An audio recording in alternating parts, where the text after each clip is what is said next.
invitation, and I guess it's fitting that after that question that I come. It's fitting that I come up here after that exchange, because I believe that just as important as community engagement in hearing from the community is also sharing in community education and sharing what is the policy currently in place, where are there opportunities to learn more about what's going on, as well as to share your feedback and your experience on what you want to see in the policy moving forward. So community engagement and community education are both paramount. So what I'd like to do right now is just talk specifically about the body camera policy. There is a document already in place called the General Police Order. That's what Councilman Zone was holding up. Number 3.2.20. This is an 11-page document that currently lists what the current policies are regarding body camera use at current.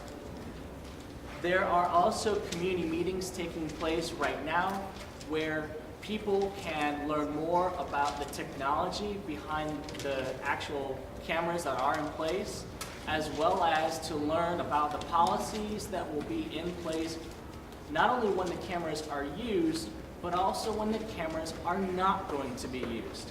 So if an officer enters your home, is the camera on? Will the contents of your home be recorded?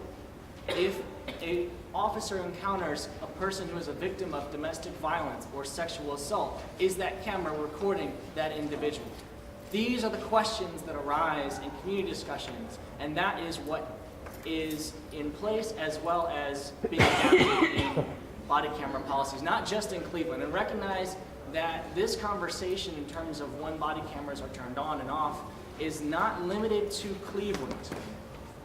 Let me say that again. It's not limited to Cleveland. This is a national dialogue that's taking place. And so it is fitting that we're here today, and also fitting that we have the opportunity to talk about what we want to see as Clevelanders in what we want reflected as our policy, but also recognize where are there opportunities to learn from other cities and other states and other departments that we can learn here. And then also, whatever policies we come up in place in Cleveland will also be helpful to other cities who will come behind us who want to have body cameras. So that's why community education, community engagement is so critical and so important. So there are community meetings that are currently taking place right now in each district of the city of Cleveland that as these body cameras are rolled out. So the body cameras will first be rolled out in District 4, which you already heard. Next is District 2, District 5, District 1, and District 3. That's the order. There is a community meeting that's coming up on next Wednesday, April 22nd, at the Collinwood Recreation Center, 16300 Lakeshore Boulevard at 6 p.m. These are the opportunities for the community to attend these meetings, to learn about the cameras and the technologies. You can touch them, you can ask questions on how they work and when they're used and when they're not used, as well as to see actual video footage of what a body camera captures. So there have been a couple of questions that have already come up that I think will be helpful for me to kind of touch on. The first one is, can a police officer edit the video? The answer is no. When an officer captures the video, an officer can see the footage but cannot edit the footage before it is uploaded into the cloud storage system.